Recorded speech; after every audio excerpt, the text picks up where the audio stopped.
Hello and welcome back to the F1 Sim Racing World Championships 2023. I'm your host, Tom Deegan, and I welcome you here with open arms. I am so excited to get the season underway. Let me bring you up to speed. Last year, the man himself, Lucas Blakely, lifted the trophy and became world champion, and so did McLaren Shadow with the Team Constructors Championship. Fast forward a year, and look at this. We're back. Drivers are live in their rigs, all in one place. It's a brand new season. Who will be crowned champion this time round? Well, also, let me bring you up to speed because we've already had qualifying for the Bahrain Grand Prix, and currently on P1 is Thomas Ronhaar.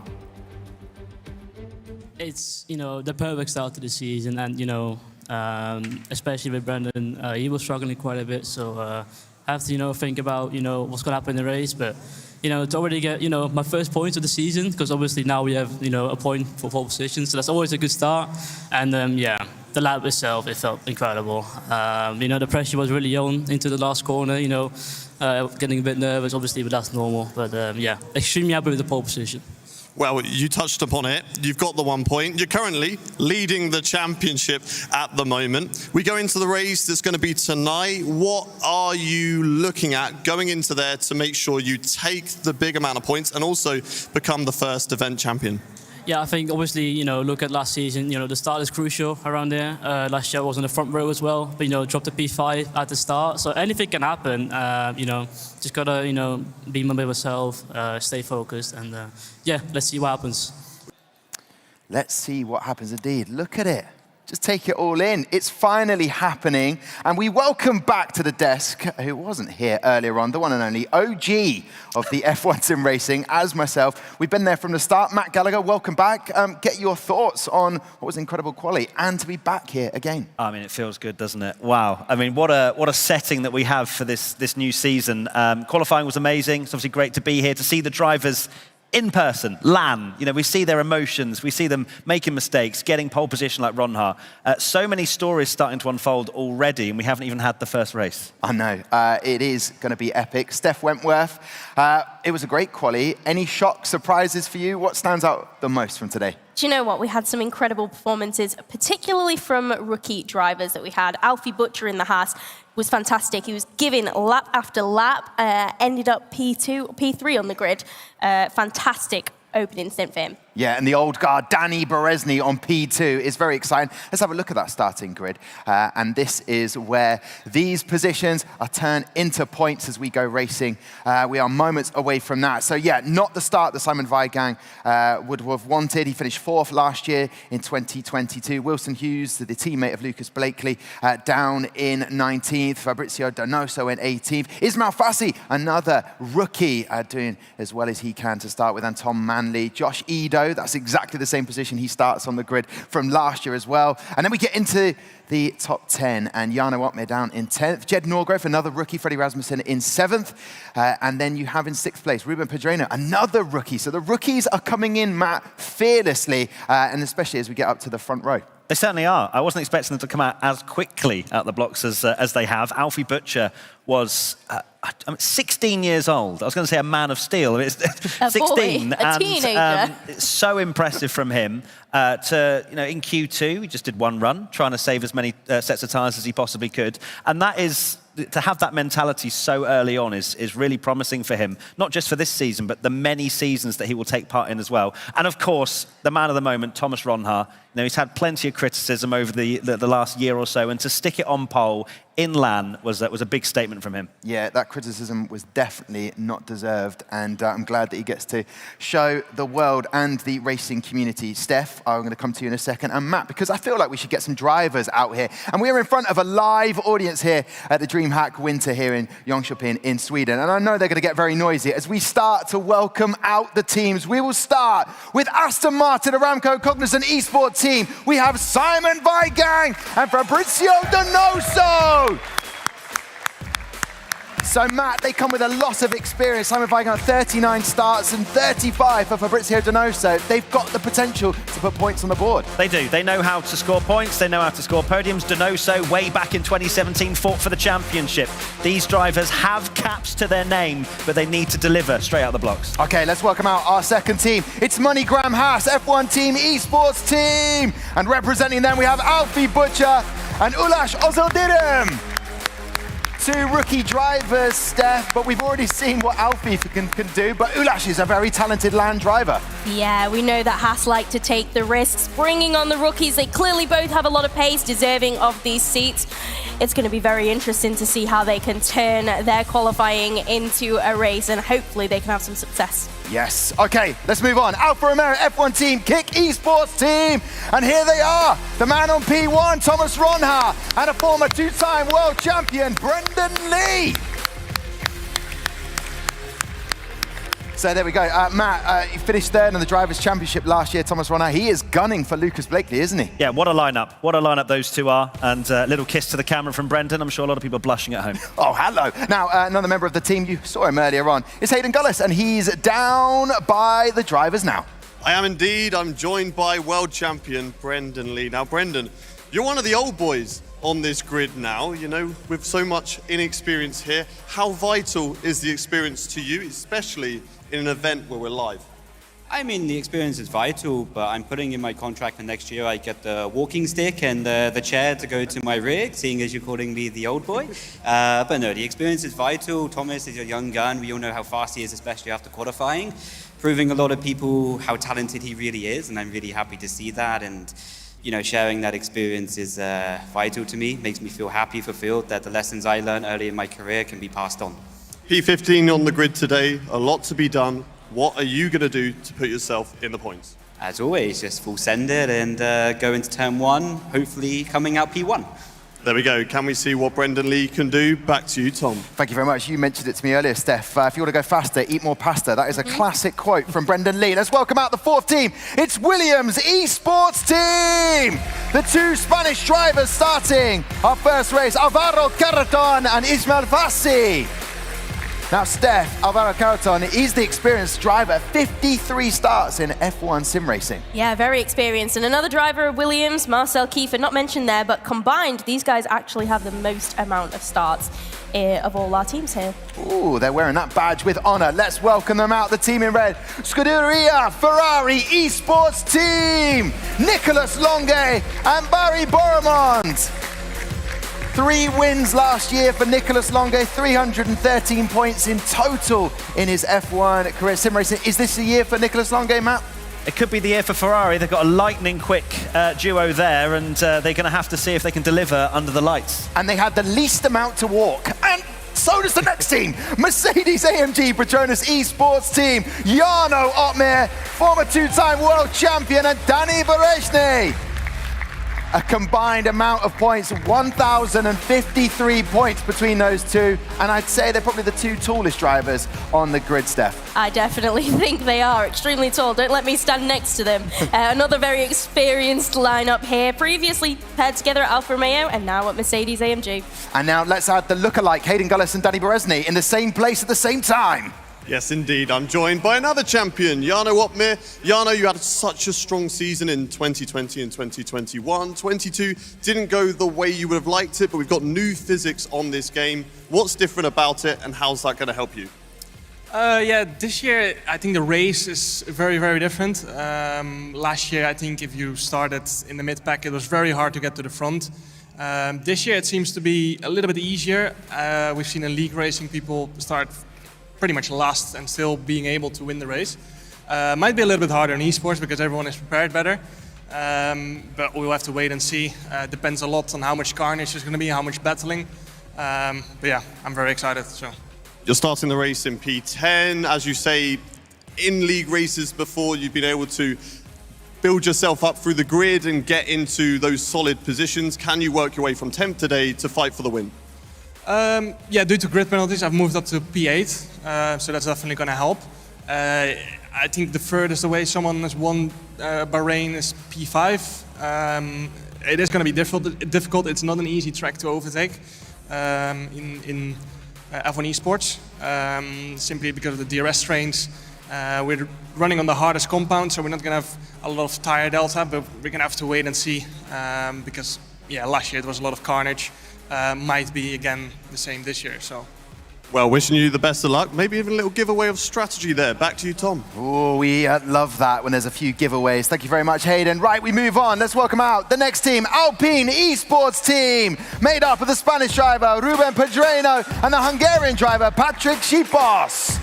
So Matt, a rookie who is currently up there in P6. Fantastic start to the season. Yeah, and a lot of talk about Alfie Butcher, but Pedreño needs to be spoken about as well. A great position to score some points in round one, which is so important to settle the nerves. A former team that have won the Drivers' Constructors' Championship, the Team Constructors' Championship. It's Oracle Red Bull Sim Racing Team, made up of Freddie Rasmussen and Josh Edo. Steph, you have got there a potential world champion in Freddie Rasmussen. What do you like about this team? Well, the last 4 seasons, Freddie has finished as the runner-up in the championship. Josh Edo also promoted from AlphaTauri, a strong pairing. Scuderia, AlphaTauri, all on Esports are your next team. And here they come. A complete driver rookie lineup tonight. Jed Norgrove and Tom Manley.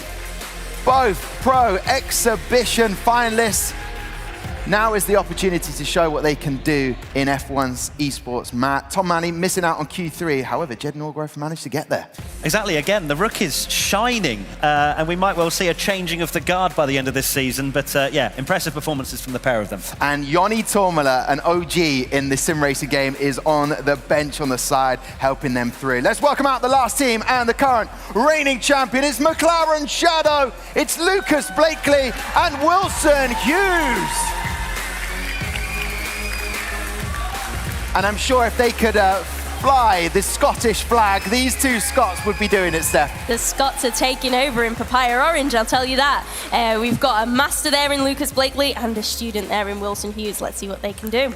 Out of all the merch that you've seen walk past, what would you say, Matt? What's the best merch? Who's got the best merch this year? Oh, come on. You can't put me on the spot. Now 9 teams are going to hate me. No. McLaren Shadow. It's got a live reaction. So there you have it. All to do for Wilson Hughes, but such a tough and brilliant bunch of guys. Lucas Blakely has got Hayden Gullis next to him. Good luck. The reigning world champion, Lucas Blakely, you've got the biggest target on your back today. How does that feel? I mean, it can't be a bad thing. I mean, at the end of the day, you're here to go racing. Can't wait to get going. New season, new opportunities, and yeah, it's going to be exciting. I think it's going to be a good race. I have a feeling. We've got a long season ahead of us still, but can you do it? Can you make it too? That's the plan. That's it. That's why I practice. That's why we put in the work. That's what we're aiming for, and yeah, that's what I'm gonna put everything into. He's feeling good, Tom. Let's get into some racing. Thank you very much, Hayden. We will do, but we need to get the drivers into their sim rigs. And to do that, we have recorded this. Now, we asked all of the drivers to get us into their world, see what it's like, their routine and their daily lives. So we got them to get their phones and to make this filming. And here's the thing, right? We've just heard from Lucas Blakely, but let's see what happens behind the scenes. Lucas Blakely, take a bow, your champion of 2022 for the first time ever.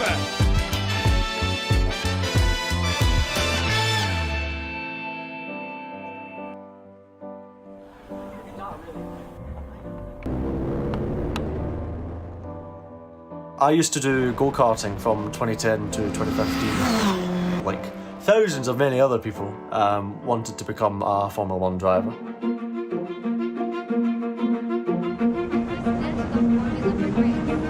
I did that for as long as I could, and my family supported me massively. Until 2015, where I had to stop, as it's an incredibly expensive sport, as everyone knows.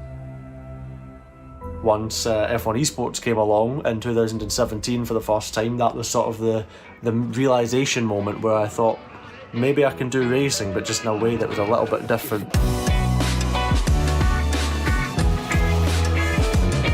So in 2018, I qualified for the Pro Draft in F1 Esports for the first time, Didn't get picked that year, but then dedicated everything for the next 12 months basically, and then became an F1 Esports driver in 2019, and that's what I've been ever since. What an absolutely incredible season he has put together. It seems like he's really dealing with the pressure. So this here is my home Simberg setup. This is Monaco. Hello. Day to day, I'm basically here, if that makes sense. This is really where I spend most of my time. A lot of work goes in behind the scenes that people don't always see, so it's something that you need to put a lot of time into. We have unlimited practice, which means you need to be so perfect. We're on board with Lucas Blakely, who's got to be careful here. So that's why, on a daily basis, you'll find me sitting right there pretty much the whole time. Where you going? So my family have been a massive influence. Even once I switched from karting to sim racing, they've always supported me and always tried to give me the best. Mum, Dad, Zach, I love you. I know you're watching. This is our championship. So without them, I would not be where I am at all today.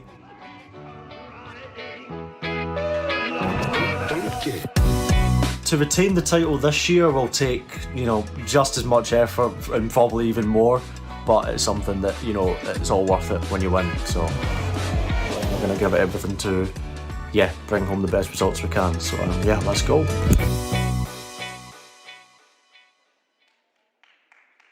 There you go. I love that.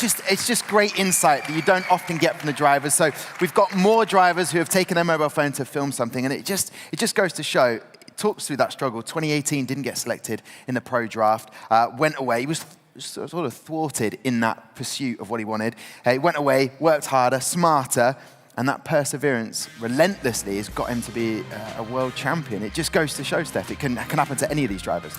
Absolutely. And do you know what? It was quite emotional, actually, watching his journey throughout his whole career and to where he's got now. I think it's just amazing to see, as you can see him behind. It's fantastic, this setup for us, isn't it, with this giant screen behind us. But no, I think it's amazing to see the journey that all of these drivers take, and who knows who it could be next. Blakely's going to be hoping it's him, but so are all of these drivers. Yeah, and you've got 19 other drivers gunning for him now. What sort of feelings is Lucas going to have coming into 2023? Well, look, I feel like we've been putting a bit of pressure on him. Target on your back, this, that, and the other. He's got a world championship now. He's going to now try and get another one. He's done it. He knows how to do it. He's shown that he has the mettle. He can now try and defend that. And of course, all the other drivers are in this room, which is going to be slightly different. Yeah. Who stands out for you as being a real contender this season based on one qualifying session? Yeah, well, lots of form book to go by. But no, Is it going to be another former reigning champion like a Liano Watmir, maybe even a Brendan Lee stepping up, or maybe David Sinitsa cannot be part of this because he's not competing this year? No, he's not.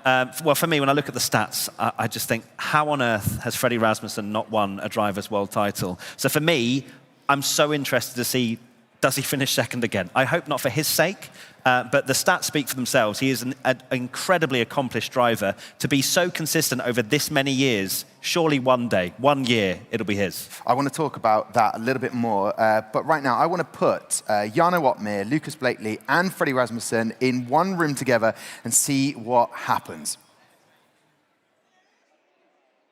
Going into this season, I think the goal is naturally to try and defend our World Championships as best as we can. It was hard fought last year, really, really challenging on the team, on myself, trying to make sure that we got everything right. But I think that we learned a lot of really good things last year. The end goal is winning for sure. I don't really care about if you finish P2 or P6 otherwise. The question is, are you still good enough? And as I think Michael said, you're only as good as your last race. It's a new challenge every single time. We had a couple of blunders last year. I had some blunders as well, so that's probably what made the difference. It's been 4 seasons where you came second. What's been the difference between you and that one driver that just... Luck. Last year was firstly a privileged experience, last year being my first year with McLaren Shadow, and I'm just super excited to be able to begin my second year with them and be able to represent them in a live stage as well. It's something that I'm very, very, very proud of. Honestly, I want to make sure that we're staying hungry, no matter how good or bad things look. We need to still have the same level of drive to improve. There's so much more to it than just being good at time trial. Both of the years I won a championship, I wasn't the fastest as well, probably. Every year you see a lot of young guys be really fast, but it's really hard to stay at the top 5, top 10 level for multiple years. Yeah, I definitely still have the drive. For as long as I'm here, I'm going to be trying to win.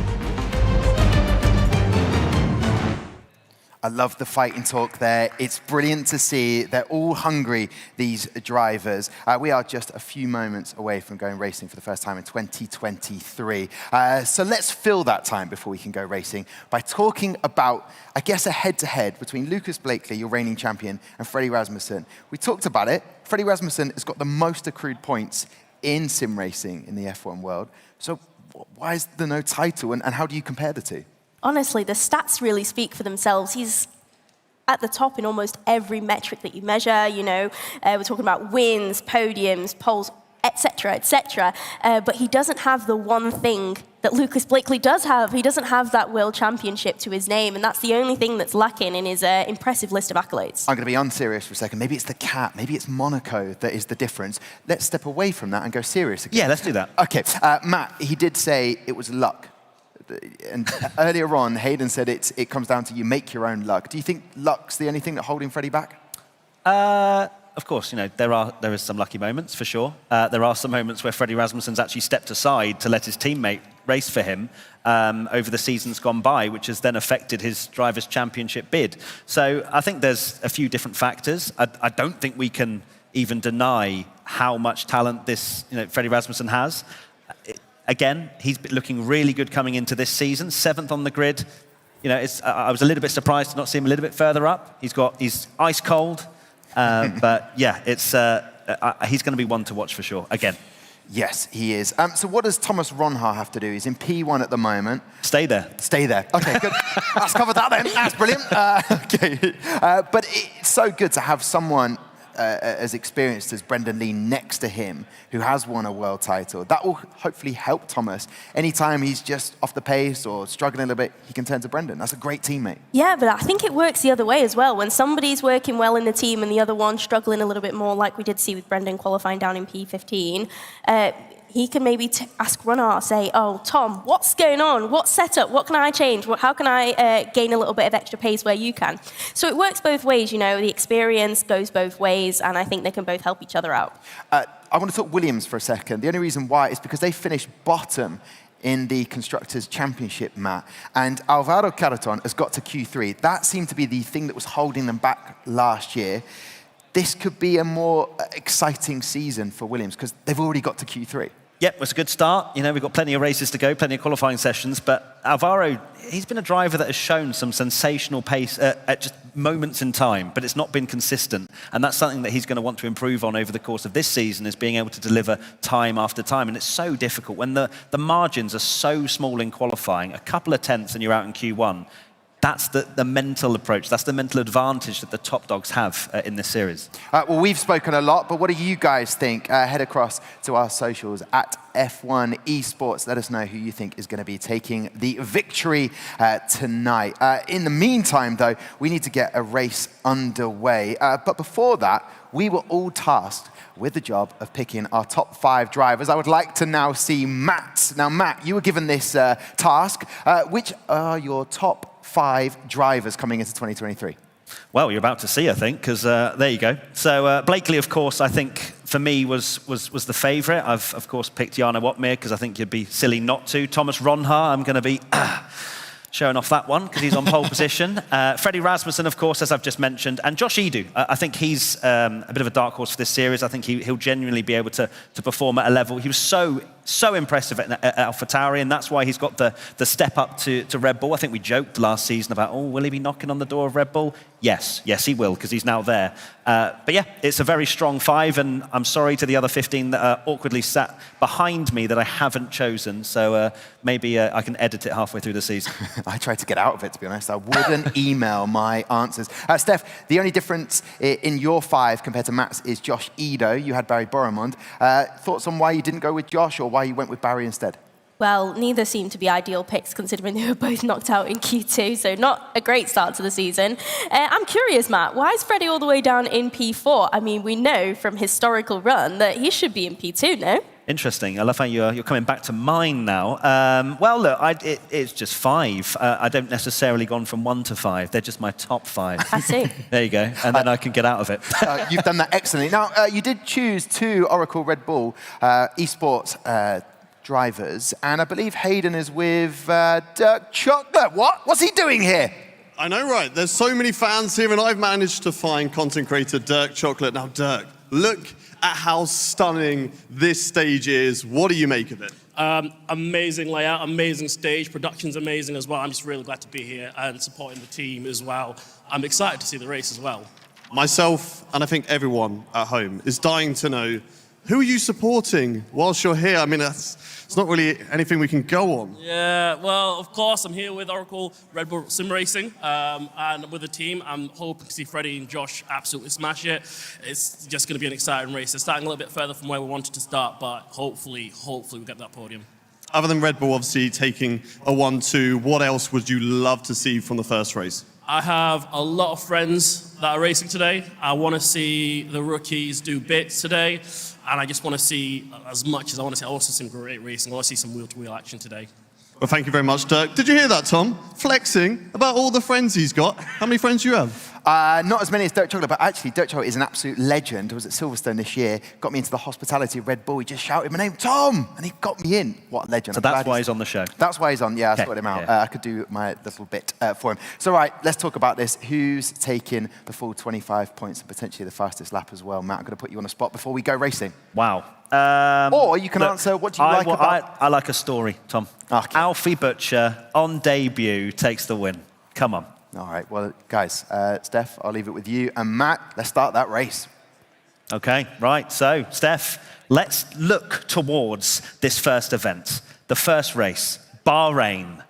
What have we got in store? Well, it's a fantastic opener, isn't it? It's a fantastic season opener. 15 corners, 5.4 kilometers.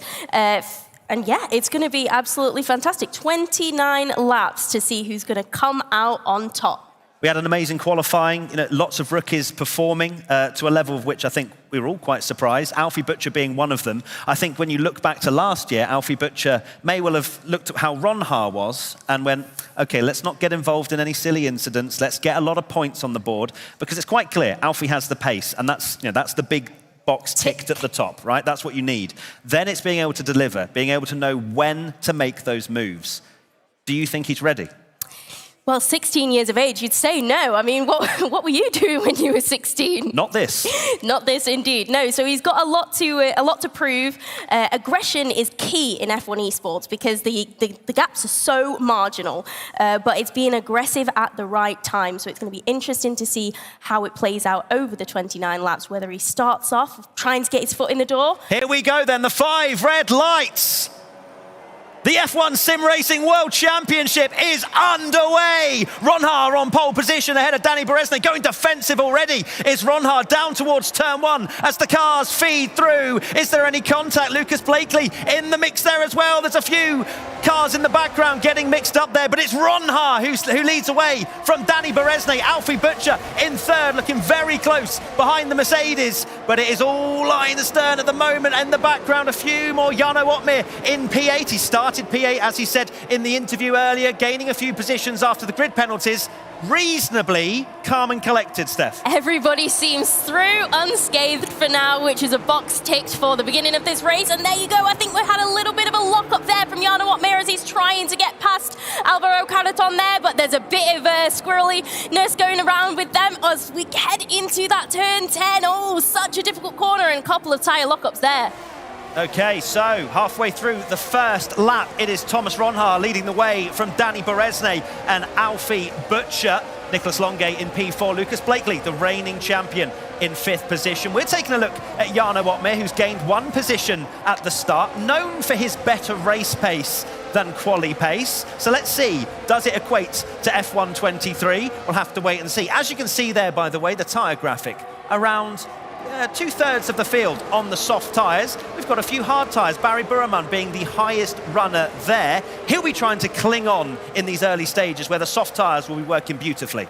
Yes, but as you can see, Thomas Ronhaar there setting the fastest lap out in front, looking calm, cool and collected. In a few laps, DRS will be enabled. That's a move from Lucas Blakely into turn 1, I think, and Nicholas Longuet, are they going to get through? Okay, I think Nicholas Longuet just about holding on there. Lucas going for an audacious move. Let's see now, no DRS of course, we're on lap 2, and Lucas Blakely trying to make a move.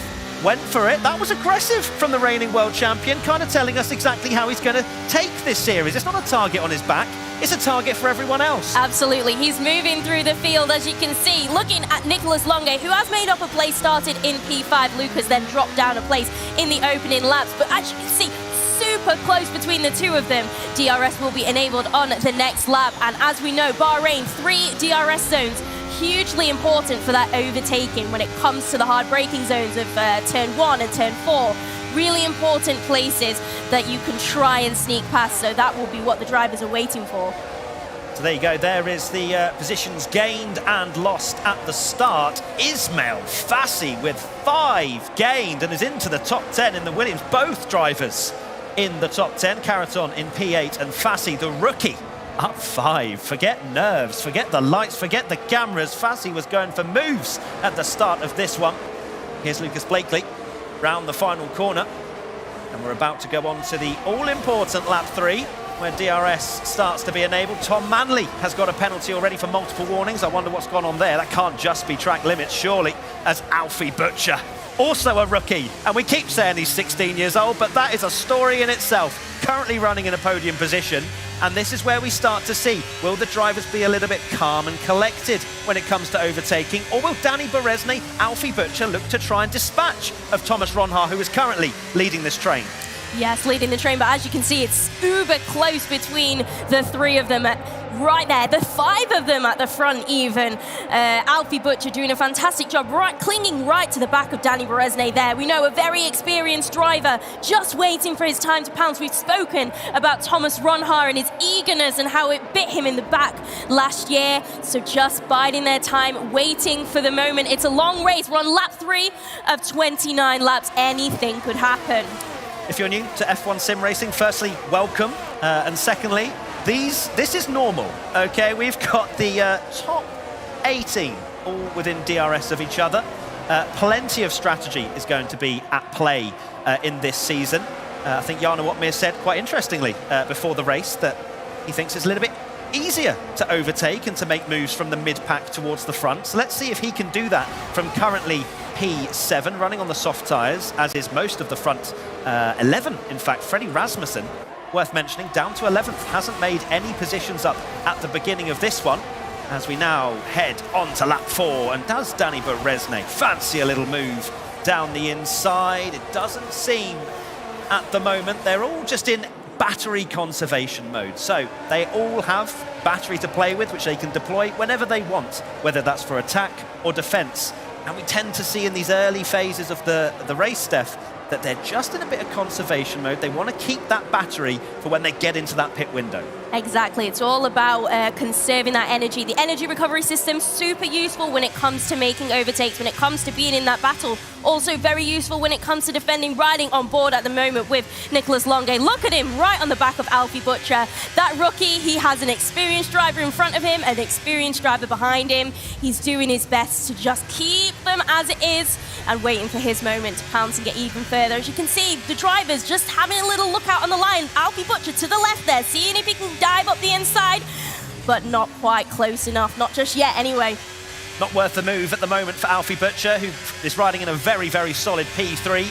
Nicholas Longuet, one of the favourites, I'd have to say, in some ways. I know I didn't put him in my top 5, but he himself was saying he was incredibly confident coming into this new season, and currently running P4. That is a very strong result if he can stay there.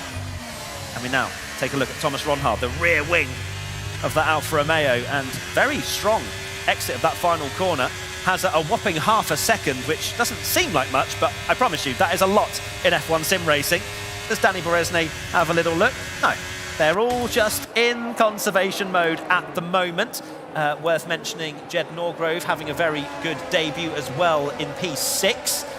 Not a lot of movement at the moment. The pit window will open at around lap 8. Lap 10 is usually seen as the best time for the softs to be got rid of and the hards to be put on, as I believe we've got some damage. So there's a couple of drivers you'll see at the bottom there, Wilson Hughes and Fabrizio Donoso. My wonderful assistant Hayden has come and let me know that both had damage, Hughes and Donoso, after a lap 1 crash. So unfortunate for both of them. Of course, they were running towards the back anyway, and they're now running on the medium compound tyre. Yeah, they'll be hoping to extend that now a little bit further on. Both of them, I believe, started on the hard tyre, so have gone hard to medium right now. We'll have to see how this plays out in the strategy. You never know what could happen in F1 Esports. It's always quick, but as you can see, the times are so close together. Thomas Ronhaar at a slight disadvantage. He might be running in the clean air ahead, but everybody else behind him within DRS of the car in front. That's why these drivers, these cars are so close together at the moment, Matt. Yeah, the really important time will be when that pit window opens. Which driver in that mid-pack? I'm thinking Otmir, Caraton, Pedreno, those kind of drivers. When will they go for an aggressive strategy and try and make them their way up the field? But then again, I say that, Jarno Otmir is more seen to do overcuts and might go a little bit longer, as we now have a fight for the lead, as Danny Berezny decides, I want that P1, going round the outside, late on the brakes, and that is, oh, contact! That's contact, that's Nicolas Longuet, round and into the back. And there you can see front wing gone for Nicolas Longuet. We were just saying how confident he was feeling coming into this series, and he has lost his front wing. That is going to be curtains for the rest of his race. Oh, what a shame for him. That's absolutely put his race into a spin, as we saw. I hope we can get a replay of that, of what went on down there. But Danny Berezny has taken the lead of this race in amongst all the kerfuffle. He was ahead of Thomas Ronhaar, and there you can see the three of them, Alfie Butcher, Thomas Ronhaar, Danny Berezny, running ahead of the crowd, and Jed Norgrove, in amongst all that mess, is managed to get up to P4. Has indeed, as we can now take a look at Ronhaar, who of course got out of that pretty unscathed, I think. Still running in P2, still very much in with a shout of winning this. Nicolas Longuet, I'm sure we will speak to him after the race. That was, well, just laid on the brakes, locked up, and then he's pretty much a passenger in that Ferrari. So a really, really disappointing result for him. Let's see if he can continue in this race. I know he'll try his best, but with the loss of downforce that he will have with that front wing gone, yet he's already down to 10th. So I imagine he might be coming into the pits to go for an early pit stop. We'll have to wait and see, as there is Alvaro Caraton, who's now promoted himself up to P6. The Williams team are doing a great job. But let's take a look at the front again. Thomas Ronhaar in the slipstream, now out of the slipstream, DRS wide open. Ronhaar takes the lead back from Danny Berezny. And as you can see, Alfie Butcher was just having a little look. He pulled out to the right, seeing if he can take the inside line. Not quite there, but he is all over the back of him, just biding his time. And Danny Berezny, we can see, we're riding on board with him. Thomas Ronhaar is ahead of him in the DRS zone, going to turn 4. He gets ever so close, but just not close enough. Oh, but there you go. You can see the Alfa Romeo driver runs a little bit wide there, just on the exit. So Nicolas Longuet, as you can see on there, P9 at the moment, still running within this DRS train, but I wonder how much pace he is losing in the corners. Of course, the DRS will help him try and stay in this pack, but unfortunately for him, he's got his teammate behind. I imagine there might be a team order or two, as those hard tyres will start to go into a better working window than the soft tyres of his teammate. Lap 7 of 29, and Thomas Ronhaar really making a statement in F1 Sim Racing 2023, taking pole position, losing the lead, getting it back. And there has to be a word as well for Danny Berezny, who was struggling so much last year. Couldn't get a feel of the car, wasn't able to utilise that performance that we know he has in qualifying. But to do it so early on in this season is an incredibly it's really promising for Danny Berezny. Absolutely, and I do think it's worth pointing out that Danny Berezny does thrive in the LAN environment. He's very used to it. Back in F1 Esports of 2018, 2019, when all of these drivers were in one room, and is that Alfie Butcher just looking up the inside, not quite able to make a move just yet.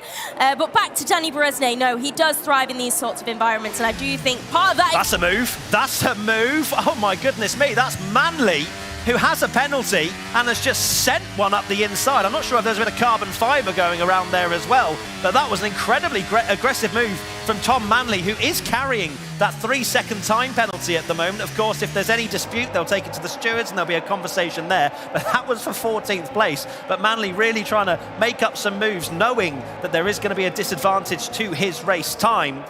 Looking back towards the front now, Alfie Butcher still running in a very solid P3 at the moment, as we have now entered the pit window. This is where we could see some early moves from some of the drivers. Caraton and Fassi, both Williams drivers, 6th and 7th at the moment. What a great result that would be in the first race of the season, but can they make it better? Fassi was so quick in practice, he was almost going to be one of my wildcard picks, and he's now performing despite having such a difficult qualifying.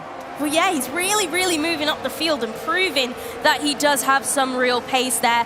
We are inside the pit window. It's going to be very interesting. Just going into turn 1 there, we saw multiple lockups. We know it is a very tricky corner, but the tyres will be starting to wear down. There's quite a drop-off at 25%, and we're well past that for the soft tyres now. So for the undercut, it would be very strong, very powerful right now if they wanted to go for it. And there you can see Alfie Butcher actually defending from another rookie in the Alpha Tauri, Jed Norgrove behind him, just defending on that straight there. Excellent from both drivers. So one thing we should note is Lucas Blakely is 18th and has made a pit stop. Hayden, have you got some more information for us?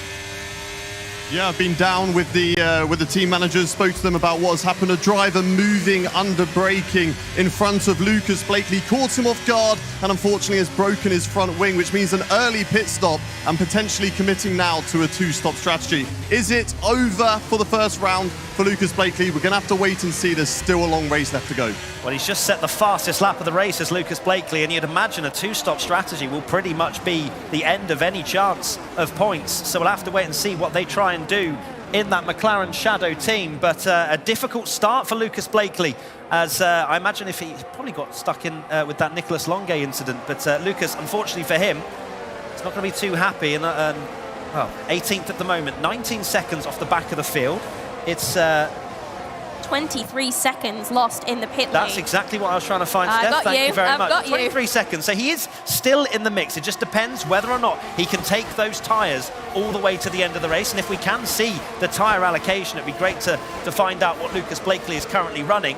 And then we can sort of start to make some educated guesses. Just looking over, actually, it looks like he's on the red-marked soft tyres, which is an interesting choice, Matt. Well, that's the beauty. That's the beauty in LAN events. You can just have a look, can't you? So Lucas Blakely is pushing as Alfie Butcher, as we can see there, still trying to negotiate his way through not only the 2 cars ahead of him, but also the massive pack behind him as well. It is constantly chopping and changing, but it's worth mentioning Jarno Otmir is currently in 5th place now, slowly and surely making his way through this pack, as he said he could do, and that's correct. Yep, Lucas Blakely on the soft tyres, so a definite 2-stop strategy. Yeah, and interestingly, Nicolas Longuet as well, just jumping into the pits there.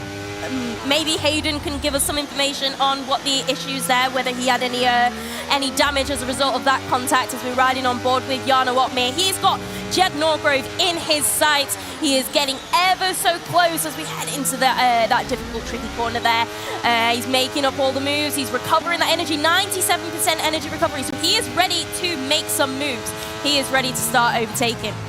Look at the intensity in Jarno Otmir's face. It's so great to have that live here in this studio. It is amazing to have F1 Sim Racing as a LAN event once again, and to have all of these drivers working incredibly hard to try and make a name of themselves. We're on lap 10 of 29, and it is still Thomas Ronhart leading the way, ahead of Danny Berezne, who's having a very strong performance at the moment, and Alfie Butcher. I wonder if there's seeing that Nicolas Longuet incident, whether they even want to make these risks. And we have Jed Norgrove coming into the pits, as well as Jarno Otmir and Alvaro Caraton. So they're the first to blink of the front pairing as the top 3 continue on. Ismail Fassi now goes up to 4th, but won't have DRS to Alfie Butcher ahead. How strong is this undercut going to be? Could we see a new race leader? Oh, potentially we could. This undercut is very strong around here. You can gain around 2 seconds of time pitting the undercut in this game due to this soft tyre drop-off. So it'll be very interesting to see where these drivers come out. As you mentioned, it's probably going to be a one-stop race due to that large amount of time you can lose in the pit lane. And that is Jed Norgrove there, who's out with Jarno Otmir right behind him, looking to make a move on the AlphaTauri driver. They're out of the pit lane, but not quite close enough. And as you can see, Lucas Blakely just a little bit further up in front. Interestingly then, Lucas Blakely is ahead of this, of Norgrove and Otmir, which will be very interesting to see how that one unfolds. But they haven't come out in clear air, these two drivers, and well, they're still going to be pushing on. They're going to have Lucas Blakely on very fast soft tyres, so they may well still jump the front three. This is a crucial lap to make their way through the pack, as you can see that Jarno Otmir has almost an entire battery's worth to deploy, and he deploys it now down the straight. I wonder if we'll see a few drivers at the front of the pack coming into the pits now to cover off this undercut, because Jarno Otmir is pushing on a lot here with Norgrove, Blakely, and Nicholas Longay actually is ahead of the whole lot of them, despite the damage, and we now have a lot of pitters coming in now. Yeah, they're all jumping into the pits, and there we go. It's Barry Burmond who's leading the race at this point in that Ferrari. Started way down outside of the top 10, but leads the race currently. Now, all of these front runners who are now pitting, where are they going to come out? Because it's 23 seconds that we're waiting, and we're riding on board with Jarno Otmir. He looks like he's going to try and make an overtake on Jed Norgrove, but not quite. Oh, they're all coming out the pits now. Thomas Ronhaar is on the pit exit. This is going to get really tight into turn one, and it's actually going to be Lucas Blakely that comes out ahead of the lot of them. Nicholas Longay just ahead. Thomas Ronhaar's off the road, fighting Jed Norgrove. It's all changed. The undercut, that one lap fresher tyres on the mediums for Otmir and Norgrove, they've got right involved here. Wow, they're totally in the mix now with everything. As you can see, Jarno Otmir lost out a little bit. Thomas Ronhaar there ahead of him, and they all got caught up in the mix of those who are leaving the pit lane. And there's the move on Jarno Otmir on Thomas Ronhaar. He goes down up the inside and makes that move stick, but Ronhaar's going to have the inside line going into the next corner, and they go too wide heading into turn 10. Oh, and they're so close between the two of them. Is there contact there? Ronhaar's going to have the inside line going into the next corner. Both foot to the floor. Ronhaar's going to make the overtake stick. He's going to stay in front, going into that swift left-hander, but woof, it's close between the two of them. I don't think this battle is over yet, Matt. That was millimetres away, a bit of contact as well, and these two have a bit of history, and Ronhaar comes out in front of Jarno Otmir. But right now, Nicholas Longay is leading this train despite having that damage at the beginning.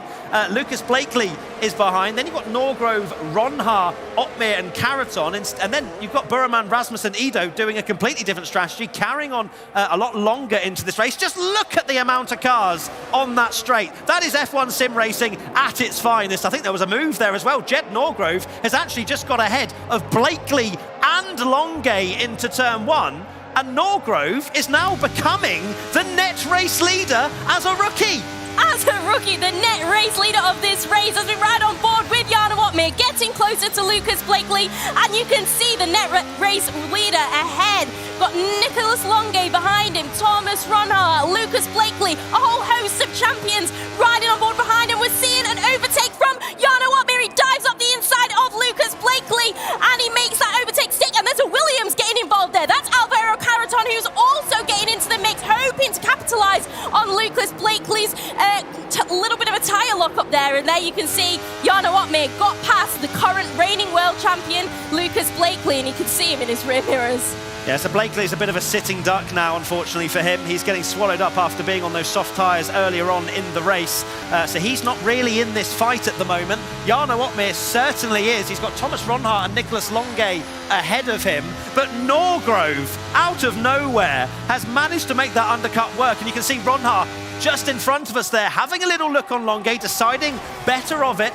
Of course, Longay has older medium tyres at the moment, and Ronhaar now, with the slipstream, with a bit of DRS and energy to boot, is going to try and clear not one, but maybe the pair of them. Here comes Ronhaar on the inside with 3 wide going into turn one. Who is going to come out on top of this one? Is it going to be Ronhaar with the inside line? It is. What a move from Ronhaar, who retakes the lead again. What a fantastic move from him. 3 wide down the main straight there.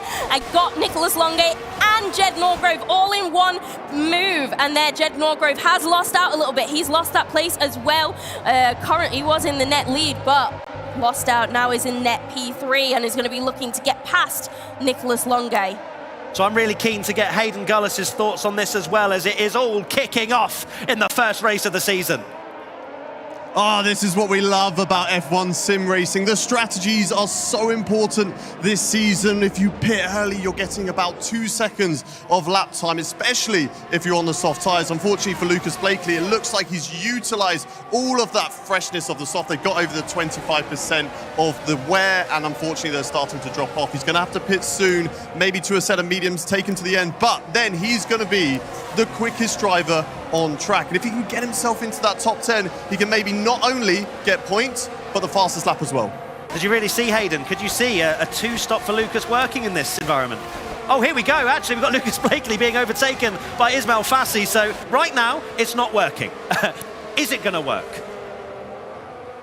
It's not impossible. I think there is potentially a chance, especially as the tyres on this year's game are so important when they're fresh. You're gaining so much lap time, 2 seconds per lap, but as you have said earlier, there is 23 seconds lost in the pit lane. Can you make that up with just over 10 laps to go? It's going to be difficult. It's going to be a mountain of a task for Lucas Blakely, but you know he will try until the very last lap. He is getting, as I said, swallowed up by the field at the moment. The soft tyres not working at all, and it is a painful watch if you're a McLaren Shadow fan at the moment, as Lucas Blakely continues to fall further and further back. With 14 laps to go, Lucas Blakely, yeah, he's going to have, he's just even let the move happen really then. Down to 16th goes the reigning world champion. He'll look to bounce back in the next race. But if we look further forward, we have Thomas Ronhaar in the net race lead. We've had a few pit stops. Freddie Rasmussen, Josh Edu have both come into the pits. They're going to look to be very quick now in this final stage of the race and try and thrust themselves into the points. As we have just passed half race distance. We've still got Barry Burman and Tom Manley out there having not stopped. As we now ride on board with Lucas Blakely once again. Soft tyres, struggling. This is not going to be an easy watch. No, it's going to be a tough one for the reigning world champion to deal with. On that, Freddie Rasmussen and Josh Edo, they are on that alternative strategy, and they've jumped onto the medium tyres, so they will have fresh tyres towards the end. Maybe that's what Blakely needs to do. I think he needs to jump into the pit lane. We're going to see him get into the pits now. Yes, he is. He dives into the pit lane. Whether he'll go onto medium tyres, I reckon he probably will. Take him to the end of the race. He does seem like he's got a lot of pace, so whether or not that'll be able to take him... Side by side, that's Norgrove and Otmir into turn 1. Who's going to come out on top? Oh, Otmir's gone off the road. Norgrove didn't give him any space either. They're both going to have DRS now down this straight. Who's going to have...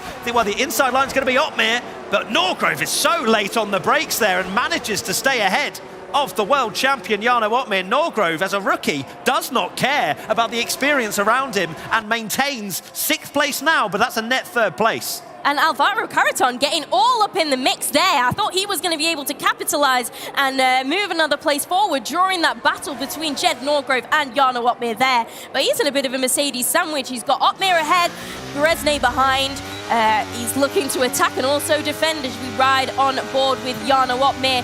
As he's going up through the gears, he's going to want to make this move stick on Jed Norgrove, but he is defending for his life. A fantastic job from him in his opening round in the F1 Sim Racing World Championship.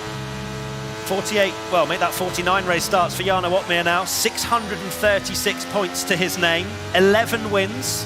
Norgrove, first race. It's not quite fair when you look at the statistics, but Norgrove is holding his own very nicely in that AlphaTauri at the moment. Longay is starting to struggle. Now, this is a really important point in the race because Ronhaar is clearing away from this chasing pack due to Nicholas Longay's slightly ailing tyres. Norgrove's going to have to clear the Ferrari very quickly. He goes to the inside line. Can he spot his braking zone? He can indeed. Get straight to the apex. That is Norgrove back ahead. Otmir tries to slide through as well. Longay says absolutely not. Crucially, Ronhaar now 1.7 seconds clear and is now romping away with this victory as Longay tries to come back, decides against it, and Otmir starts to look at where is Longay struggling. Is it under traction? Can I try and get him out of that downhill double left-hander? We'll have to wait and see. Yeah, he's really eyeing him up, and this is what's so crucial about this part. He's not wanting to go too soon. He's figuring out the best way to make this move stick. As you can see behind, Alvaro Caraton making a move there, that he's involved in something with Danny Berezne. The both of them getting involved with things, as we can see multiple lockups there. The Ferrari of Nicolas Longue going side to side with Jarno Otmir. Is he going to try and head up the inside? I don't think he's quite there yet, but Longue is going to be wary of the two-time world champion that's currently all over the back of him in his mirrors. We haven't spoken much about Alfie Butcher, who, of course, started in 3rd place and seems to have been... Oh, there's a bit of contact in the background there between Caraton and Berezne. Caraton's gone off the track there as we now run on board with Danny Berezne, and he's getting overtaken by Alfie Butcher, who now promotes himself up to P7. That will soon become a few more places when we finally get all of our stops out the way. But Butcher now is looking at Alvaro Caraton as well. They're both going to have DRS. One of them's going to have Slipstream. That's going to be the Williams driver. You can see Alfie just struggling for that top speed. Otmir's going defensive a little bit further ahead as well. Round the outside goes Danny Berezne. There is action every single place you look, and thankfully they're all facing the right way. Alfie Butcher now back down to 8th as Danny Berezne fights tooth and nail to keep that position. But these two are going wheel to wheel all over the place. As you can see, we're riding with Jarno there. You can see Alvaro, we're riding with Danny Berezne. Alvaro Caraton ahead of him, but he's going to be wanting to keep the rookie Alfie Butcher behind, but they're so close, just a 1/10 of a second behind. Butcher is all over the back of Danny Berezne. The battle here, up and down, is all fantastic. So close to each other. If you wanted action, F1 Sim Racing is the place to find it. 11 laps to go, and they continue to fight lap after lap. But you know who that's helping? Thomas Ronhaar. 2.4 seconds clear of Jed Norgrove. It is going to be an almighty fight for 2nd position. But right now, Ronhaar has it signed, sealed, delivered if he can keep it on the black stuff for the next 11 laps. Yes, and this is helping him to non-stop. The fact that there are battles up and down the grid behind him. Nicolas Longue clearly starting to struggle on those tyres, but Jarno Otmir looking to make a move again, stepping out of the slipstream, just seeing if it's possible. Not quite possible here on this lap. I think Jarno is struggling to make this move stick on Nicolas Longue there. As you can see, Simon Weigang, the last of the drivers not to have pitted, is heading into the pits now. As we can see, battles 3 wide going into the corner there. It's all happening up and down the grid map. Contact! Oh, what's gone on there? There's a lot of front wing damage there as there was a car slow into turn 1. Nicolas Longue there, looked like he was at the head of the field. We'll have to maybe see what went on there and maybe speak to Hayden, who I can see is running around trying to figure out what just went on. But Jarno Otmir is up to 4th. Danny Berezne's now past Alfie Butcher for P6, but it was all kicking off. Ronhaar still in the lead. Norgrove 2nd, Longue 3rd. Not much actually changed considering the amount of contact we just saw. It was all happening up and down there. I think Danny Berezne and Alvaro Caraton both involved in that issue. As you can see, I believe that's Alvaro Caraton behind Danny Berezne trying to make the move stick, but the Mercedes duo are back together. All behind him, it's all happening. You've got Alfie Butcher in the mix as well, all within DRS zone of each other. And all in a train right now, trying to see where the move can stick, but it's really difficult to make these overtakes happen when everybody does have that DRS. Hayden, I've got to come over to you now. What did you make of that turn 1 incident that just happened? Yeah, it looks like too many cars trying to get aggressive, and this is what you're going to get with the different strategies. Cars and drivers who have much fresher tyres. Speaking of Alfie Butcher, Danny Berezne, they've gone a little bit later in the race, so they're really trying to overtake that pack that's maybe hurting slightly for going earlier and getting track position. And unfortunately, they all came together, and there's a few damage out on track, which I'm trying to figure out who it was for. Okay, I'm sure you'll come and nudge me if you find out who's got that damage, as Freddie Rasmussen now starts to make his way through after pitting very late into this race. He's now got a couple of points to his name and is starting to look like he could even be with a shout of this P2 battle, because this train is the entirety of it. Freddie Rasmussen to the inside of Ruben Pedreno, now up to 8th position. And Freddie very quietly going about his way. A very accomplished driver, as we spoke about before the race. And he's in this fight. And as you can see, Alvaro Caraton jumping all the way down there. He was in that battle for P2. He was right up in there. and something must have happened. Hayden, I wonder if we can go down to Williams and see what's gone on there. It looks like he might have been involved in that contact there. As you can see, we've got so many tyre lockups here. The tyres starting to drop off a little bit as we come towards the end of their wear. You can only look at the cars everywhere. Freddie Rasmussen now up the inside of Ismail Fassi. He is making moves in that Oracle Red Bull Racing car up to 7th. And you just see all of the cars there, Steph. It is frantic action. You have got 2nd all the way down to P12, still within DRS. Thomas Ronhaar continues to lead the way and looks like he has got this locked in. But it is an almighty fight for 2nd place, and it is anyone's guess as to who is going to come out on top on this one. I mean, Jed Norgrove is doing a fantastic job at the front of that train at the minute. He's staying calm, cool and collected. No worries about what's going on behind him as we're riding on board with Freddie Rasmussen. And that is a move on Alfie Butcher up the inside towards turn 1 there. Oh, Alfie's hanging around the outside, He's though. around the outside. And it seems as though he's maintained that position. He's still in front of Freddie Rasmussen. But this battle is not over yet. We're heading down towards turn 4. It is a battle for the both of them. Freddie up the inside into that braking zone, and it seems as though he's got that move down, stuck this time ahead of Alfie Butcher. Freddie making moves. Alvaro Caraton has come into the pits with damage, unfortunately. That is heartbreak for the Williams team, but they've still got their hopes with Fassi, who's running in P8. But right now, the focus is on Freddie Rasmussen, 6th at the moment. He has got much fresher tyres than the cars around him, and he is dispatching them one after the other, lap after lap. And Freddie Rasmussen showing exactly why he is the statistical GOAT when it comes to everything barring championships. When you look at this F1 sim racing, the years that it's had. And there is Freddie, as you can see. Not the most expressive of drivers, it has to be said. But I imagine we might get a few words out of him if he manages to salvage a P2 here. Oh yeah, I'm sure he'd be pretty happy with that. As you can see, we're riding on board with him now. Up through the gears, he's looking to pick off his next attacker, which is the Mercedes drivers ahead. You've got Danny Bresnay and Jarno Opmeer ahead of them.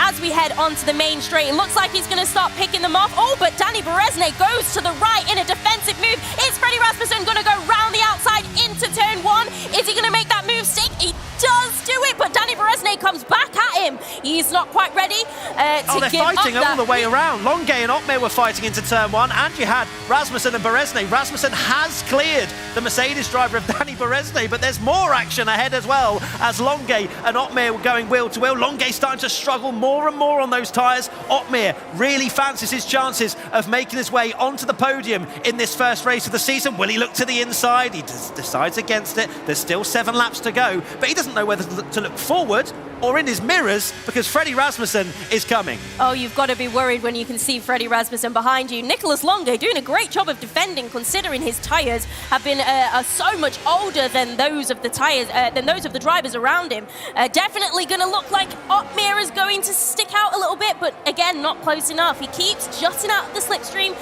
trying to decipher whether a move is possible, but deciding against it. He's very tactical in making those overtakes stick, Jarno Opmeer, and that's what's led him to 2 World Championships. Okay, let's take a deep breath. 7 laps to go.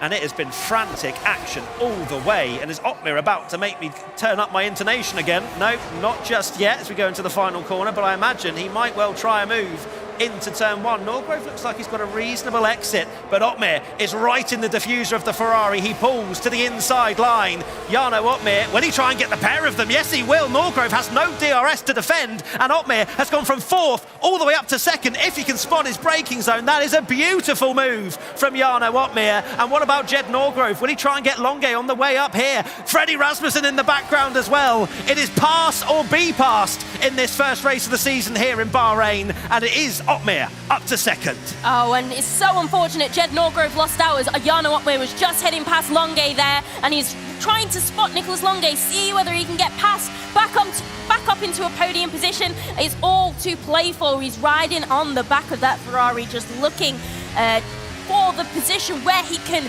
re-overtake him. He's just conserving a little bit of energy, about 35% energy he's got. It'll be interesting to see in the next couple of laps if he moves past him.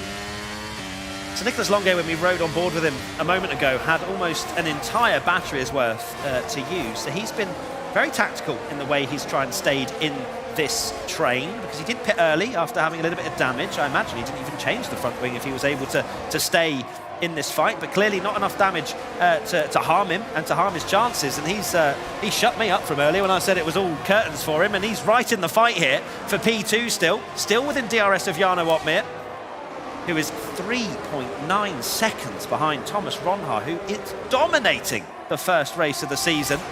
But it is all to play for the 18 points that second place brings, and there's more DRS, there's more pulling out of the slipstream. Jed Norgrove, a little bit too far back, I'd say, to try and make a move. Freddie Rasmussen, interestingly, has sort of, his progress has halted in P5. Perhaps his tyres have started to hit the cliff slightly in terms of that real big, you can just see there, the very quick flick through of the HUD, and I believe he has gone over that 25% golden mark of that extra pace. And I want to go to Hayden. Hayden, what have you seen with only 5 laps to go? I've been walking around and I've been noticing that the engines are running hot for the drivers all in this train at the moment, and that is why you spoke about it on the start-finish straight. He wasn't looking for a move, he was just pulling out the slipstream to get some clean air and cool down his engine, because that is going to hurt your straight line speed, and obviously straight line speed around here is crucial. Thank you very much, Hayden. As it gets all very close in this downhill double left-hander, one of the trickiest sections on the track to spot your braking zone and to bleed off the brakes in the right way. We're riding on board with another rookie, Ruben Pedreno, who I imagine will be quite disappointed at this stage of the race, considering made it into Q3, was looking like a potential point-scoring opportunity in this first race, but running in 12th has Josh Ido, who has fresher tyres than himself, running in P11. His teammate, Freddie Rasmussen, has made a lot more progress than Josh Edu has, and they've both been on very similar strategies. Yeah, but we are coming towards the end of this race, you know, lap 25 of lap 29. We've seen it before with F1 sim races. Towards the end of the race, it gets very hot when we're looking for moves, and it doesn't seem like there's a move happening out there. Again, Hayden mentioned that they were going to be 3 wide into turn 1, and Barry Burman has made a couple of positions up. Freddie Rasmussen has also gone up to 4th place, and all of a sudden, they're starting to make even more positions up. Freddie Rasmussen, Barry Burman now on the inside of Jed Norgrove. Where's Barry come from, who now tries to take P5 away from the AlphaTauri, makes a beautiful move, and that is a great result for Ferrari now. 3rd and 5th. How much further can they make? Well, they're going to be pushing even further. Freddie Rasmussen and Barry Burman were both on that same strategy, starting on the hard tyres and moving on to the mediums later. So we'll have similar sort of tyre wear going in there.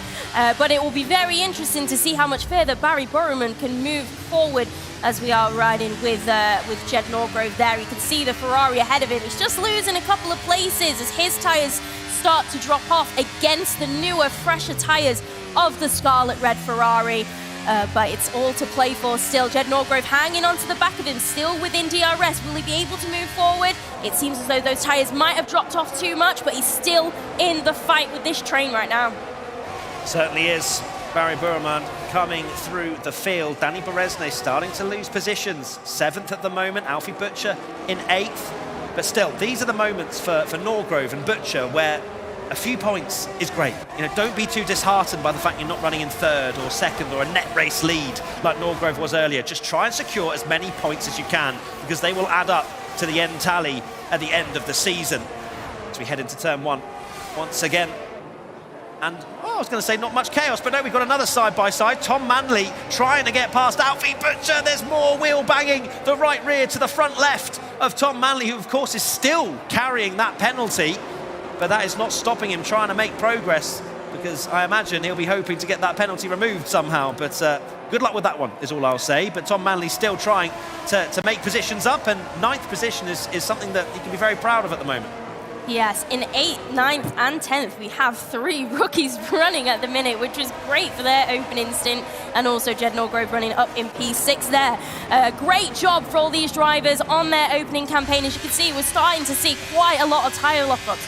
The cars, the drivers, the tyres getting a little bit tired. They're being put under much stress as we head down this circuit. We're almost to the end of the race. The tyres will be screaming. They'll be saying, give up, I've had enough.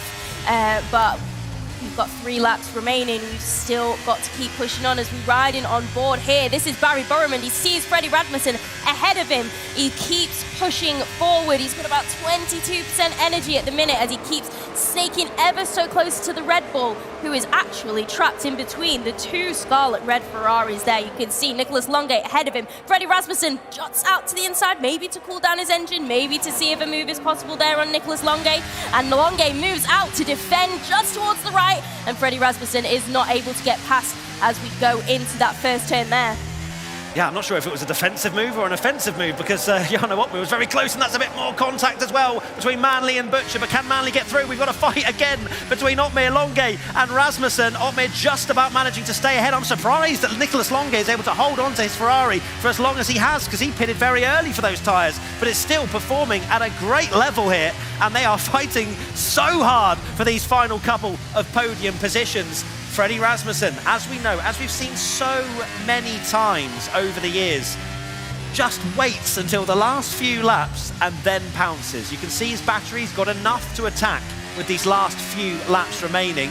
He's not deploying just yet. He knows that this isn't really an overtaken opportunity, but when he does go for it, I'd imagine he's not just going to go for Longay, he'll go for Otmir as well. We've seen it a few times this race already, where the driver at the back of a 3-car train is able to take the pair of them.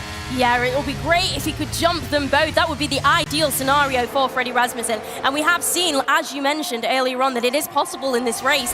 When you're trying to defend against 2 drivers coming out behind you, it can be a little bit difficult. But Freddie Rasmussen, as you can see, just waiting for that moment where he could pounce. We're getting towards the end of this race. Thomas Ronhage just started the penultimate lap of this race, lap 28 of lap 29. There are only a couple of laps remaining in this opening race in 2023.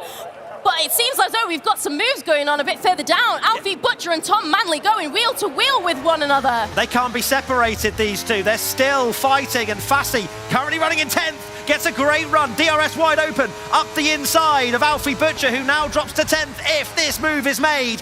On the inside, but Alfie so confident on the brakes, tries to hang it all the way round the outside. He's still there, but just loses that position. Fassi up to 9th place. Manley, of course, carrying that penalty still, so this is still worth a couple of points here, and they continue to fight. There's a bit more contact. Josh Edu hitting the back of the Haas, and it is all carrying on till the very last corner in this race, the penultimate lap of the Bahrain Grand Prix, and they are trying to make up every position they can. They are, and as you can see, Freddie Rasmussen, again, just looking up the inside, whether he can make a move stick. I'm not sure if it's possible that he will be able to do this. Nicholas Longay is working extremely well as a defensive mechanism to keep that Red Bull behind him. And look, it's working out for him so far. We're on lap 28, and he's still there despite his older tyres. As we can see, that is Alfie Butcher there, who's running in P10, the last of the points-paying positions. He's got Josh Edo behind him, who is on those fresher medium tyres, pitted late,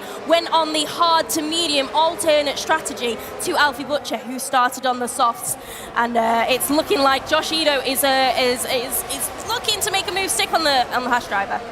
Last lap of this F1 Sim Racing World Championship Event 1. We've got more moves into turn 1. It's Fassi versus Manley, and there's a more contact in the background as well. Edo, Pedreno and Chipos all fighting for potentially the final points-paying position once Manley's penalty is applied.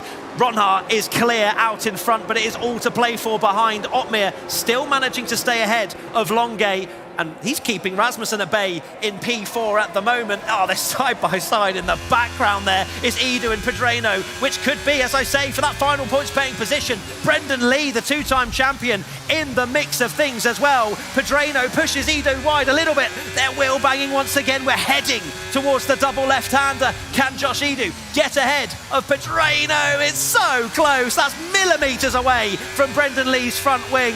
They're all flashing with that red light on the back, which means they have pretty much used all of their energy deployment. But I think we need to go towards the front of the field, because there's been one man and one man only who has dominated the first event here for the F1 Sim Racing World Championship. He's been critiqued, he's been sent many messages over the last year, and this is how he responds. Thomas Ronha wins the first race of the season. He wins the Bahrain Grand Prix. What a result for Thomas Ronha.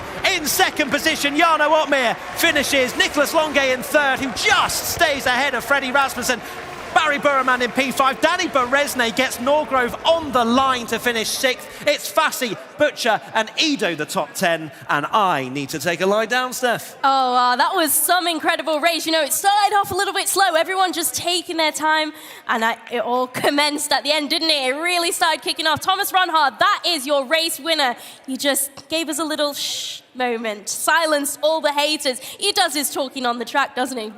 He certainly does, and we don't tend to see those kind of performances in F1 sim racing. It's usually down to the last lap, oh, we've got another fight for the win. No, he clears off by 6 seconds. When you think of all the preparation that all of these drivers have done, to do it here, a LAN event, the lights, the cameras, everybody watching, what a performance from Thomas Ronha. Absolutely. You know, you can't fault him. He did it absolutely spectacularly and did really benefit, actually, from the fact that these drivers are so close, because there was a train of, 6, 7, 8 drivers behind him that were all in the fight. And I think that is what really allowed him to get away, because all those drivers were scrapping it out, which was brilliant for us to see. Oh, it absolutely was. Do you know what I need now, Steph? A lie down?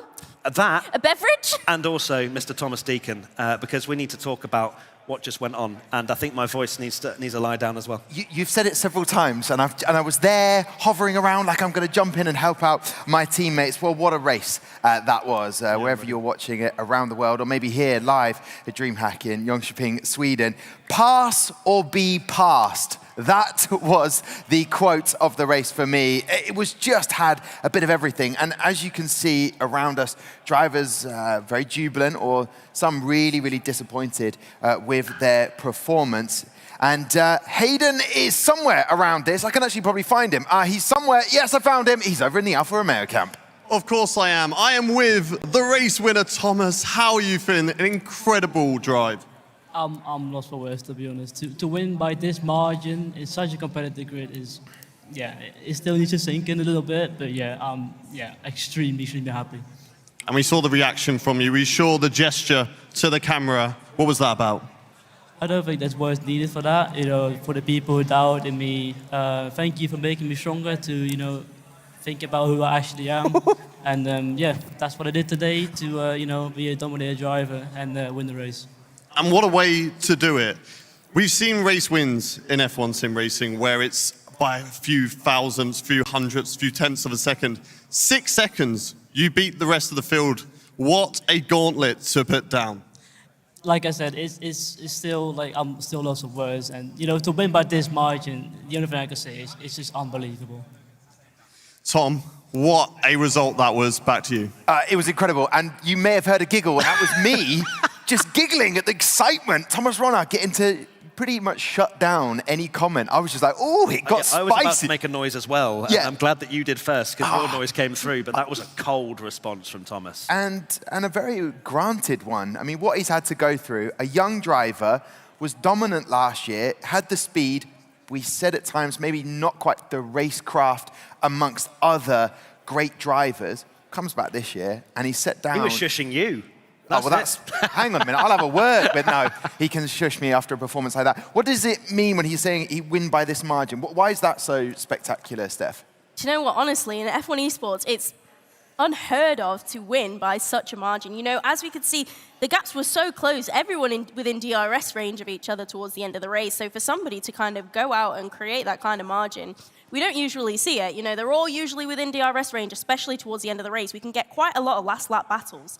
And that's not what we saw here, not at the front of the grid anyway. And Jarno tried his best, coming from P10 to get that P2. A fantastic drive from him. Who else stood out for you in that performance today? And there's commiserations, which we'll get to in a moment, for obviously our reigning champion. It just didn't go the way he would have wanted. But who stood out for you other than Thomas Ronha?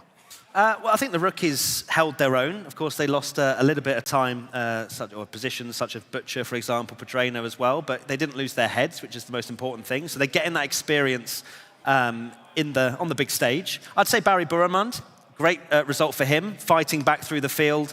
and scoring some big points for the Ferrari team. And Longuet as well, he was involved in an incident and still managed to stay right at the front, which I am very impressed by. That was the Nicolas Longuet. Was it Alfie Butcher that he was caught up with, or was it a Lucas Blakey? Because there was at one point people are saying, what's happened? Where's Lucas Blakey? He's pitting, and then he gets to lap 12. I mean, I'm waiting for that move that Lucas made in lap 14, which is incredible. It stuck. He made it stick. And then Rasmussen pits. What did you make of his performance? Started off in P7 today, pitting in P15 with that strategy. Yeah, well, definitely went for more of an alternate strategy in extending his first stint and then jumping onto the medium tyres. It meant that he had a lot fresher tyres towards the end of the race when some of the other medium tyres were maybe starting to drop off, and I think that that's what allowed him to have such a smooth run through a large portion of that DRS train, you know, including all of the rookies. He had the tyres to back it up. Matt, we obviously always talk about racecraft, but you had to have composure in this one because at times it was chaotic. Yeah, you're telling me. Yeah, I think we still at the end had P2 down to P16 in DRS of each other, which is ridiculous. And that's what we're kind of used to seeing. And then that's why Ron Haar's performance is even more impressive. But yes, it was very much a case of pass or be passed. And there was so many moments where drivers could lose front wings. Some did. And you just had to be so aware of everything around you. Because as much as you want to move forward, you're looking for the next move of whoever's ahead of you. You've also got potentially 4 cars coming in DRS and slipstream using their battery coming down towards turn 1. The awareness three you need wide is crazy. so many times going into turn 1. I was just like, what on earth is happening? But that's what I love about it. I want to get Lucas Blakely's thoughts. He's with Hayden right now. Yeah, I'm joined now with the reigning world champion, Lucas. Lucas, it wasn't the race that you wanted to start your campaign. Tell me your thoughts about it. Yeah, I mean, it's one of those ones. Just first of all, sorry to the team because obviously leaving the first round empty-handed wasn't what we hoped for. But yeah, obviously I think with the incident, I'll obviously need to watch it back. But from my recollection and from what I've heard from my engineers, I went for the inside because on the outside everyone was braking really early and I also had a bit more downforce, so I wanted to use the clean space in the inside and then under braking the car ahead. Moved after the braking had already started, and it's reactive defending. I can't move out of the way, so just really unfortunate. Not what obviously any of us would have wanted. But I'm obviously in the moment it sucks right now. But the season's long. It's only one race. We just need to leave here, take the positives. We know the speed was good, but obviously I think today was a great example of it's not just you don't just need speed to win in F1 sim racing. You need everything to be on point, the strategy, the racecraft. You need absolutely everything to fall in your place. But yeah, obviously sorry to the team in this moment. But yeah, we'll live to fight another day. We were having a little chat before Tom threw down to us about the race looking really exciting and probably one of the most exciting F1 sim racing races we've seen. Obviously, it sucks for you not to be in that, but are you excited to get in those fights later on in the season? 100%. I mean, it's obviously. I mean, it must have been a great show for all the people watching, which is good to see. Yeah, it obviously would have been nice to be a part of it, but that it's I think through the years you learn that it can't always fall your way. I've had moments like this in the past, and it won't be the last time it happens. Where things don't happen, whether it's within your control or out with your control. Yeah, really unfortunate, as I was looking forward to getting stuck in, and for it to end so early was obviously not ideal. But yeah, I'm pretty at peace with myself with it. Obviously it'll sting tonight, but we'll regroup, we'll come back stronger, and come back swinging in the next time. And we all look forward to seeing you coming back fighting. Back to you, Tom. Thank you very much, Hayden.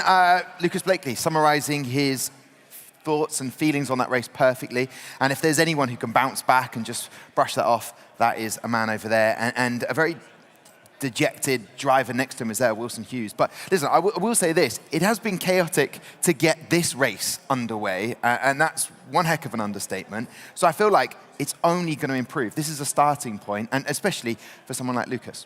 Oh, absolutely. The season is long, and this is just the first race. There's so much more to come. We have no idea who's going to jump out. We've already seen some standout drives from the drivers that we have right now, but anything can happen, and it always does in F1 Esports. The championship is going to change hands multiple times, probably, over the course of the season. So we've just got to look forward to it, really. I was really impressed, actually, with his answer. That you can tell he's won a world championship because very mature. Of course, he had most of the race for that to settle in because it happened right at the beginning. But that kind of mentality, knowing it's a long championship, knowing that it's a team effort as well, very impressed by that. So I think Lucas, he's ready to go again. I love that. Right.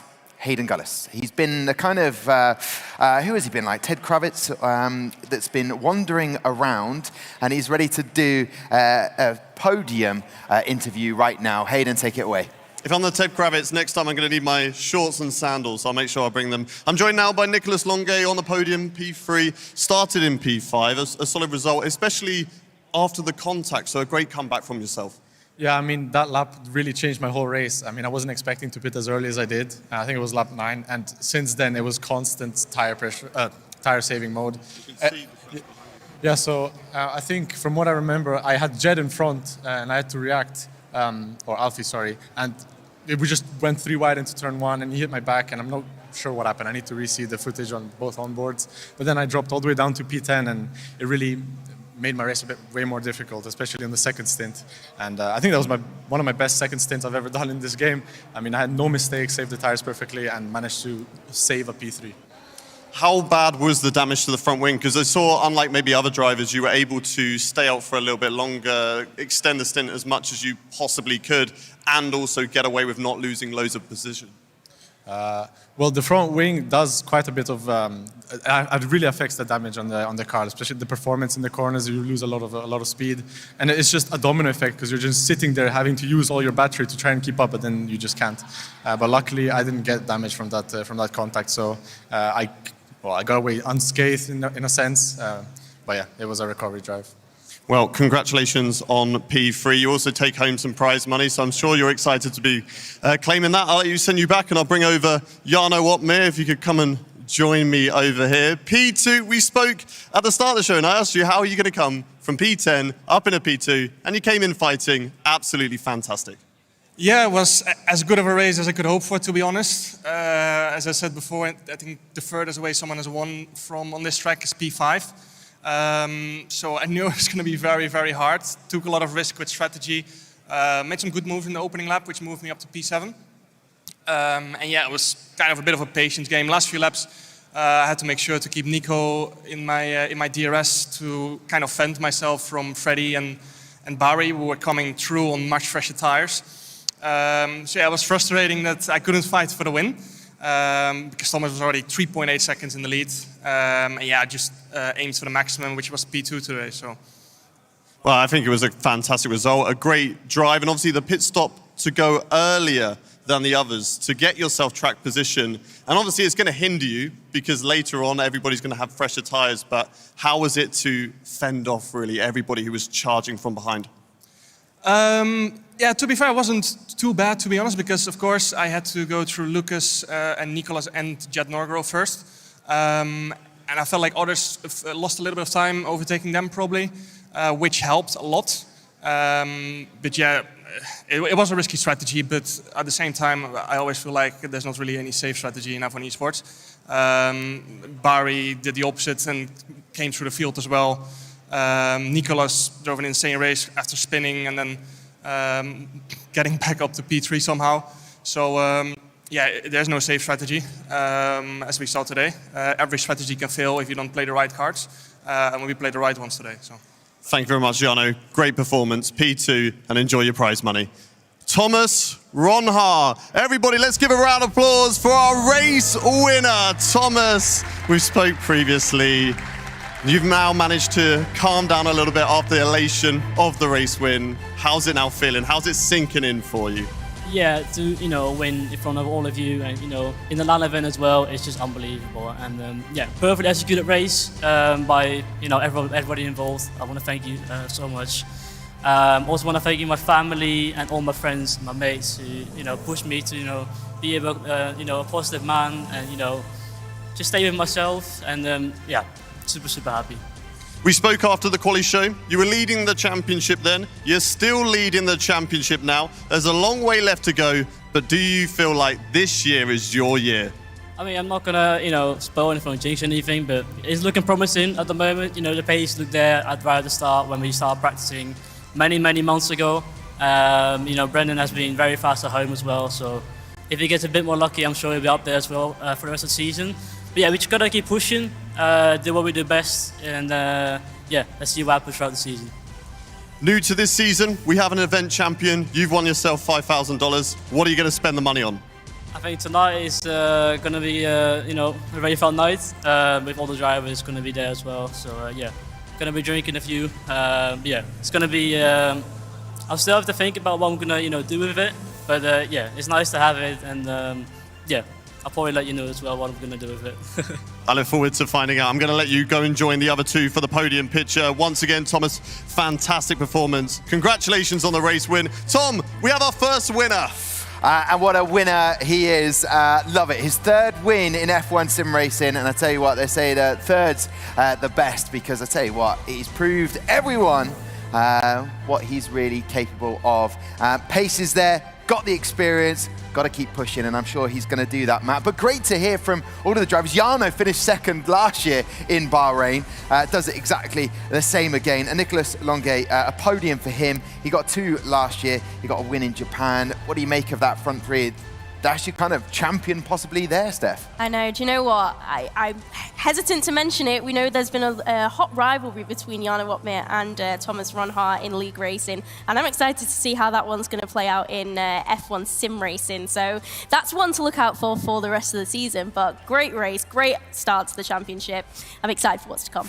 They're just lining up to get a photo taken. Matt, what do you make of it all? I mean, this is a guy, Thomas Ronhart, that retired. He's only had one retiring moment in his F1 sim racing career. That was Bahrain, and he's put that right. It's only up from here now for him. It certainly is. It's a great way to start. It'll give him momentum. He'll feel really confident. I think there are a few other drivers. Longuet, I'm absolutely bamboozled that he didn't get any damage at the start there, but he managed to bring his way all the way back up to P3, so he's got a lot of pace. Just like he said coming into this, that he's very confident, and to secure a third place is massively important for him. But yeah, I can't wait to see how this whole championship unfolds, because we've got so many storylines, and we love a storyline. We do love a storyline. I just was giggling to myself when we first caught up with Nicolas Longuet, and as soon as he arrived here in Sweden, people are asking, what's your setup? And he famously answered us by going, bro, I've just got here, chill out. That man is supremely confident.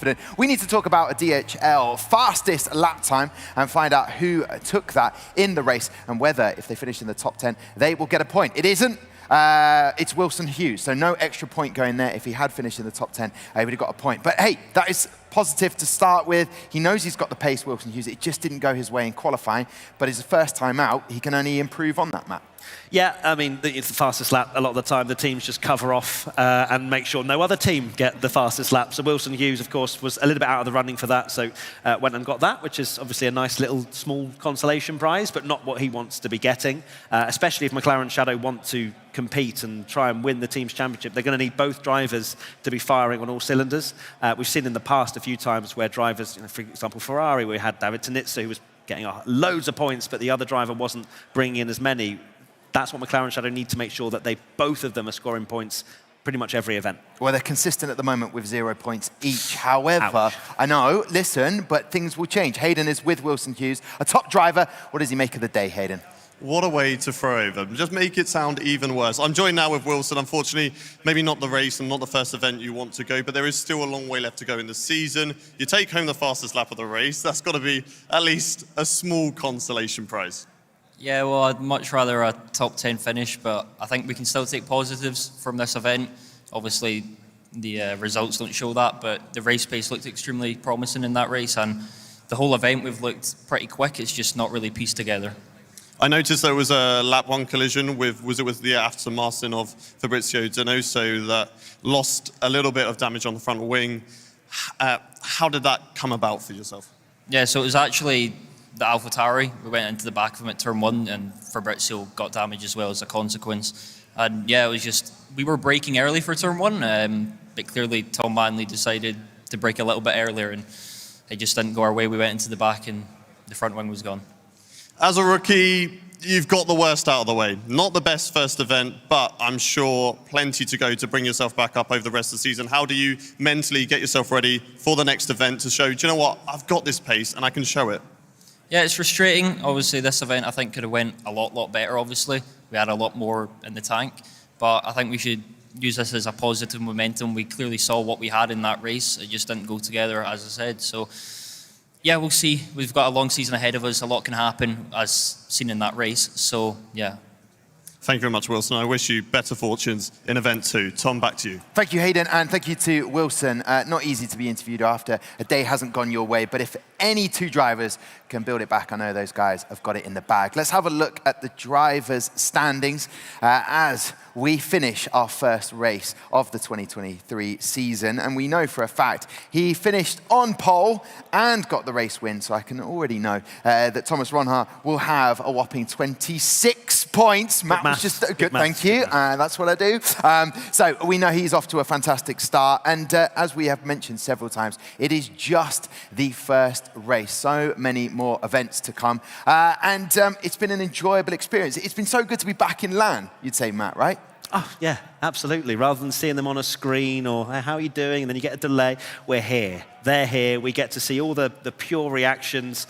I feel a little bit harsh on some drivers when they've just had a bad qualifying and then Hayden's there with his microphone. But look, it's part of the game, and we're here to see every emotion. Okay, I'll tell you what we'll do. We are going to wrap things up. It's been an absolute delight to welcome you guys here to DreamHack Winter Jönköping in Sweden. F1 Sim Racing World Championship is back. Make sure you follow us on all of the socials to stay up to date. Thank you very much for watching. Thank you very much to all the drivers, and we will catch you next time for more action.